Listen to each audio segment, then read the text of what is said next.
Hi, Shane. I would just like to know tomorrow the game against Oman. You're on the verge of topping the group and qualifying for the Super 12 stage. So how huge would this be for Scottish cricket? I mean, progressing to the Super 12 stage of the T20 World Cup. The significance of this. Yeah, well, the magnitude of the game is massive in terms of the bigger picture, not only of Scottish cricket but just associate cricket. Really, I think. I think there's been many associates that are going to show in this World Cup that they're closing the gap, and the brand of cricket that's on show is an exciting brand of cricket for the world to see, not only from us, but in terms of us, we know what's on the line. All the players know what's on the line. We've prepared for it. We've spoken about it, and if there's any team that understands that there's a must-win game, it's probably going to be a team like Scotland that often goes into competitions knowing that every game is a must-win game. We spoke about topping the group. That was certainly a goal and something we wanted to achieve before we arrived here.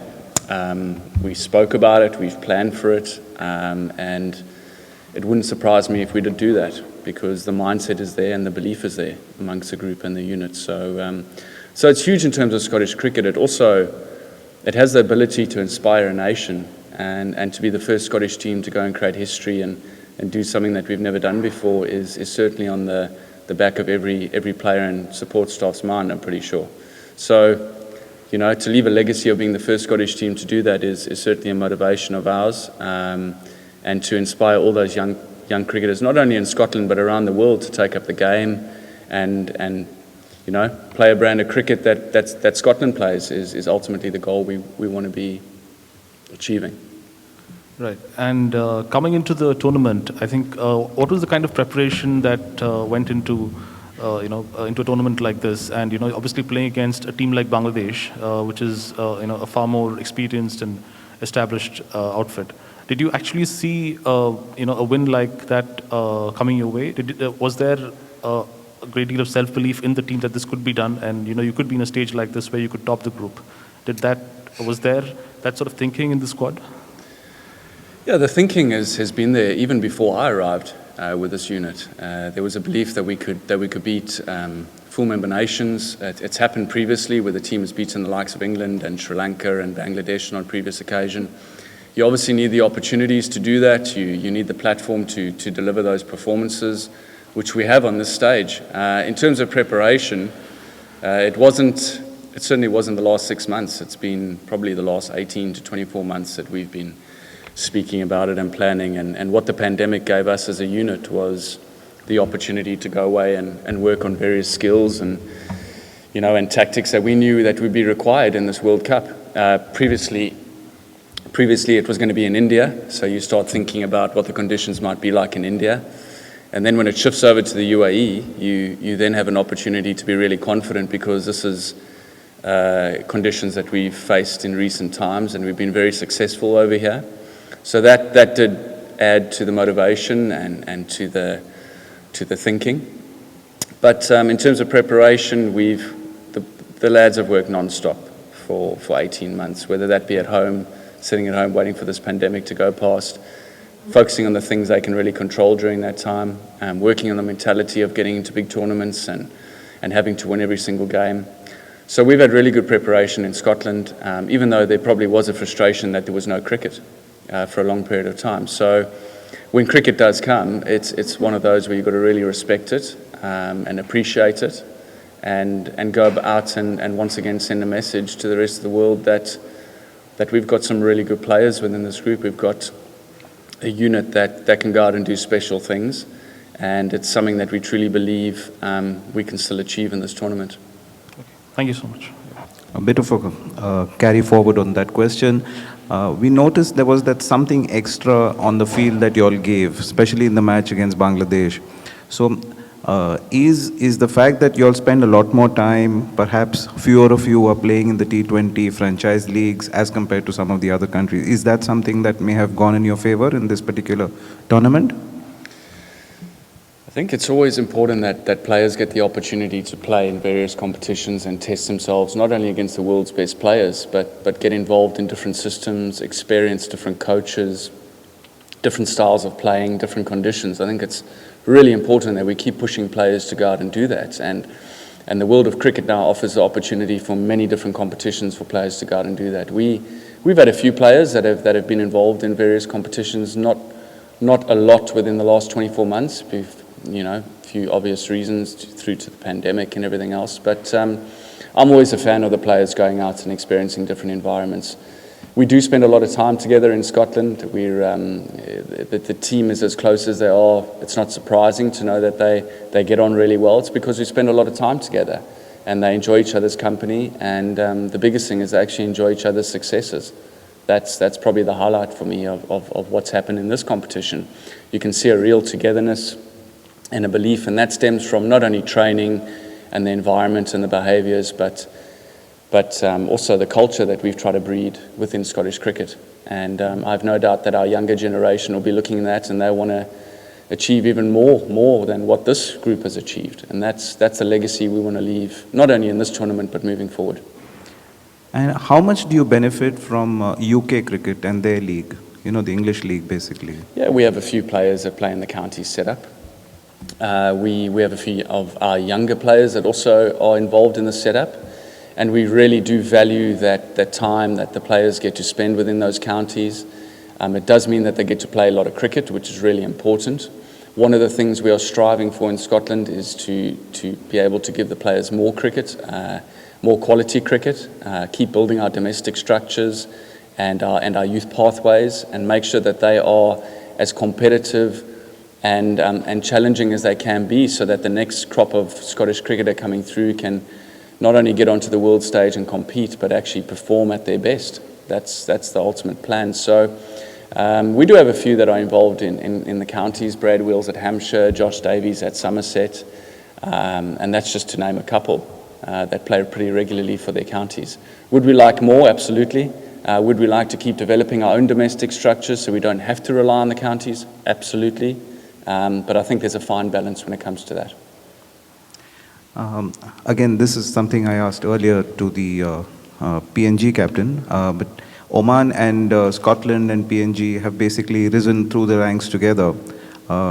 What are your comments on Oman cricket and its facilities over here? Well, you only need to look around and see the fantastic atmosphere and the drone images of what's been created here in Oman. I think it's absolutely magnificent for Omani cricket, and what they've created and developed here within a very short space of time is absolutely fantastic for the game. The Oman team has, for a very prolonged period of time now, played good cricket. Whenever we come up against them, it's competitive games and they are hard-fought matches. It's never over until the final ball against them. They fight hard all the way through. They're a very competitive bunch, and I have no doubt that tomorrow is going to be no different. PNG the same. They're a group that's been together for a long period of time. They've had a particularly tough trip. They've lost loved ones during this period, and for them still to be together and fighting the way that they did yesterday against us is fantastic to see. And they're just a great bunch of lads who should be very proud of themselves. Their spirit is really there to be admired. Their fielding and the way they go about their business is fantastic. So we have huge respect for those teams, huge admiration for what they've achieved. But when we get on the park tomorrow, it's going to be a huge battle that we're looking forward to.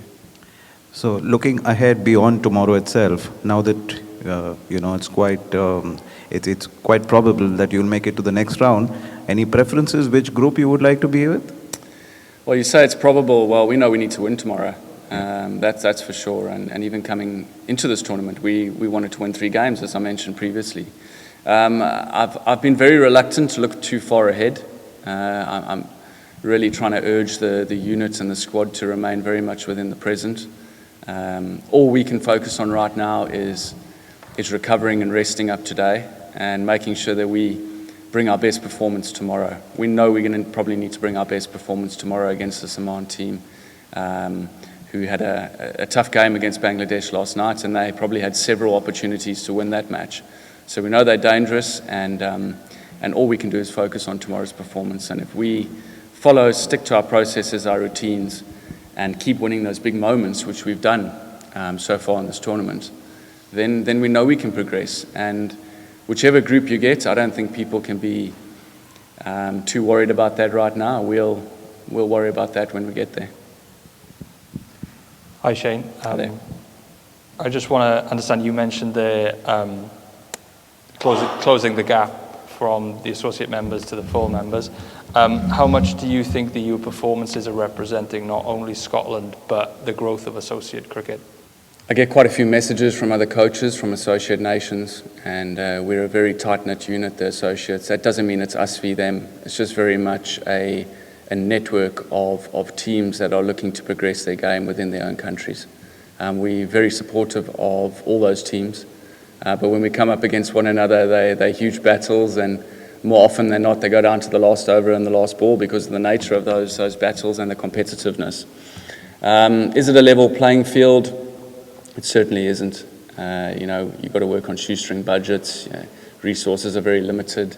Facilities are challenging at times. But, my job as a coach is to make sure that we go over and beyond and reach targets that we might have never been able to reach previously, or reach, various things that maybe players thought they couldn't reach. So that's our job as coaches. Never mind the fact that the resources and stuff is limited.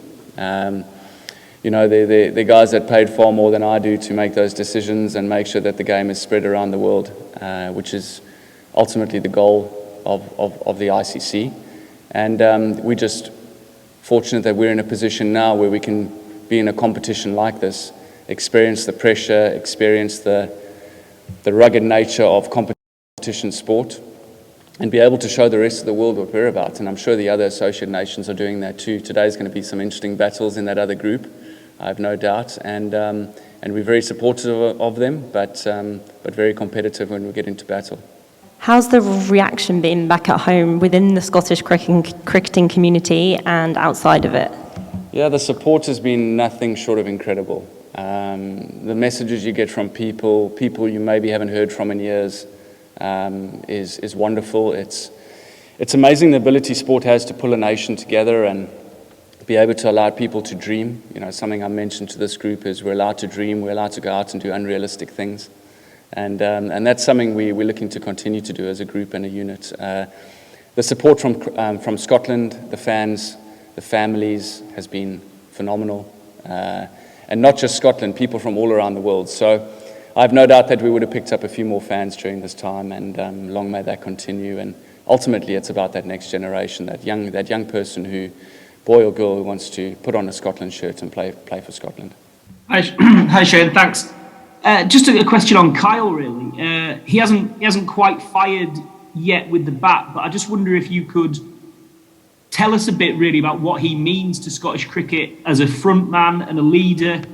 Obviously very, very experienced, and he's, I guess nothing would make him prouder than to come to the party in this big game with so much on the line. Yeah, Carl has not put in the sort of performances he certainly would pride himself on. He's been a consistent performer for this team for many years, and actually Carl is not only the leader in the team, but probably the person to thank in the way that the brand of cricket has changed within Scottish cricket. The way that he's played, the braveness that he's shown in the last 36 months in terms of how he wants to play has certainly resonated within the team. I have no doubt that Kyle is only one day away or one performance away from really nailing his form. I've never seen a batter hit the ball so well in the nets in all my life. He's in the form of his life in terms of the nets. He's just got to take that out into the match. And what Kyle brings is not only performances within the team, but as a leader, he's an inspiring leader.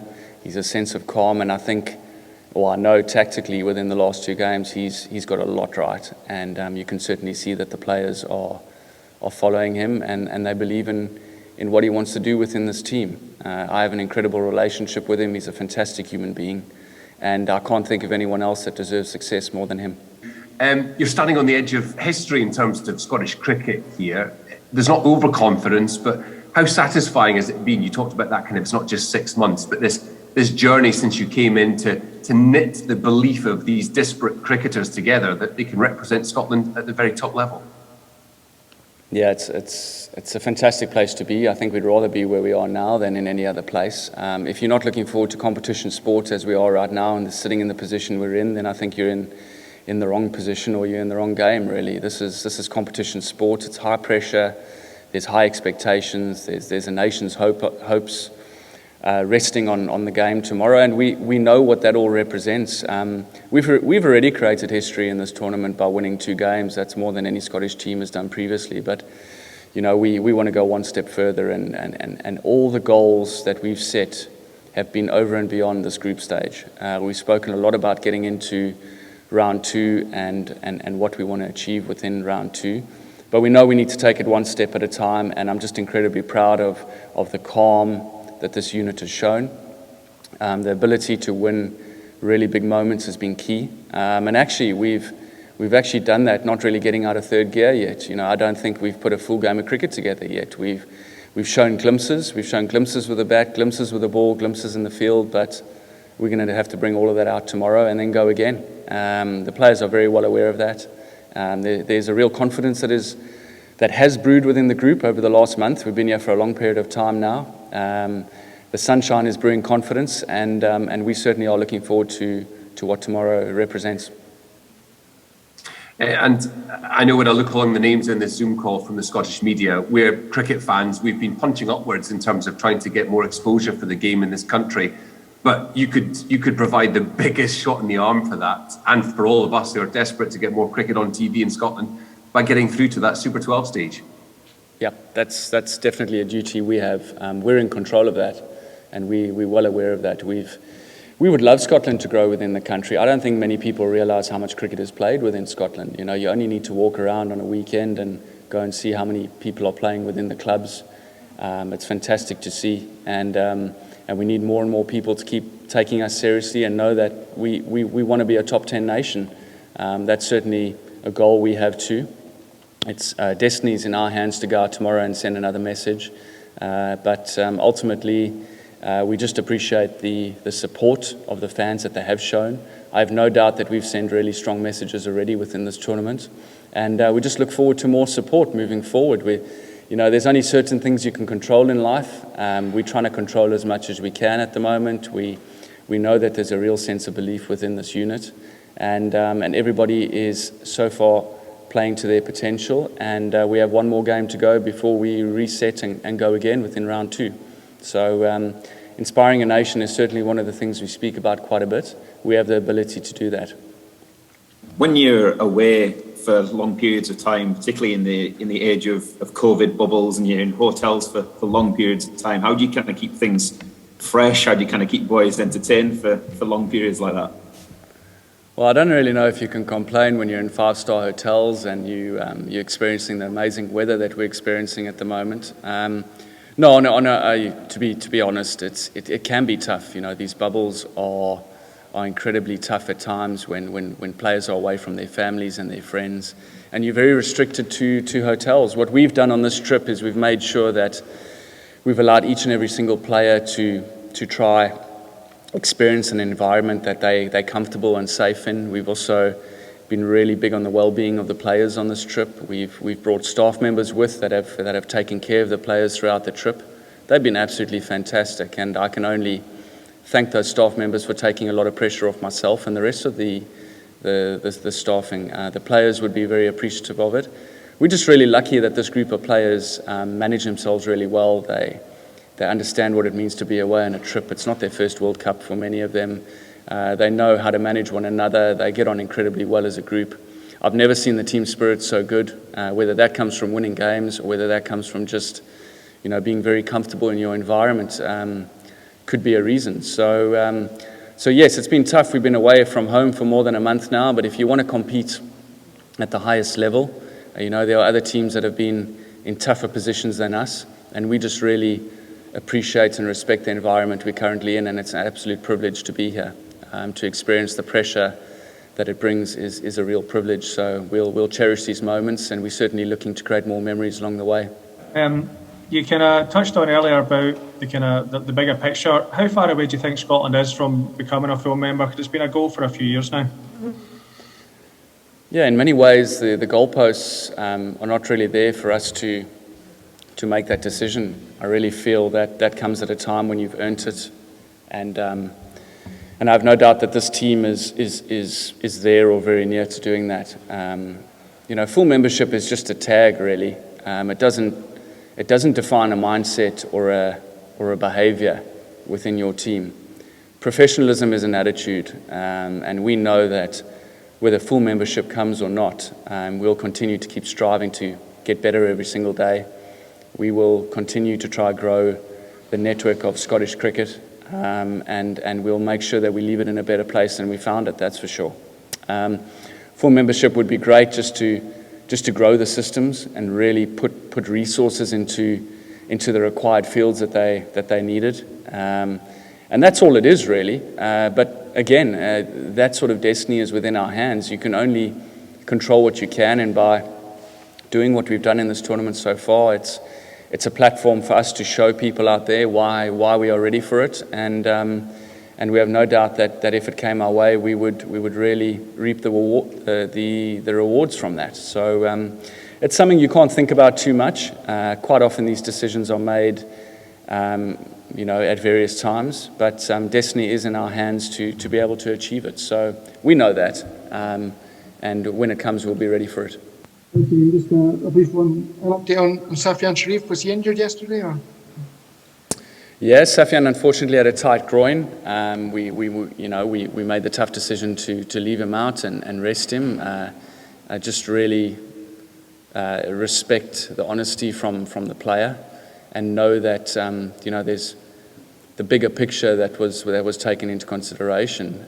With that also being said, we were 100% confident that Ali Evans could come in and matched up pretty well against PNG. He's been in fantastic form for a long period of time now, and really unlucky to be missing out in this really quality bowling attack we have at the moment. So it was an opportunity for Ali to come in. He did a great job, got a really important wicket yesterday, and Saf will sit up. He sat on the sides yesterday, but we'll still make the decision as to what we do against Oman. So we're confident that all 15 players can come into this playing 11 and not only play, but make an impact and be the man of the match. We speak about that quite often, and the 4 guys that are missing out right now, although it's incredibly frustrating for them, I have no doubt they also understand the bigger picture. So Saf was just one of those that we were just used a bit of precaution yesterday, but he will be ready to go and fit to play against Oman. Thank you. That concludes the press conference. Thank you, Shane. Thank you very much, guys. Thank you.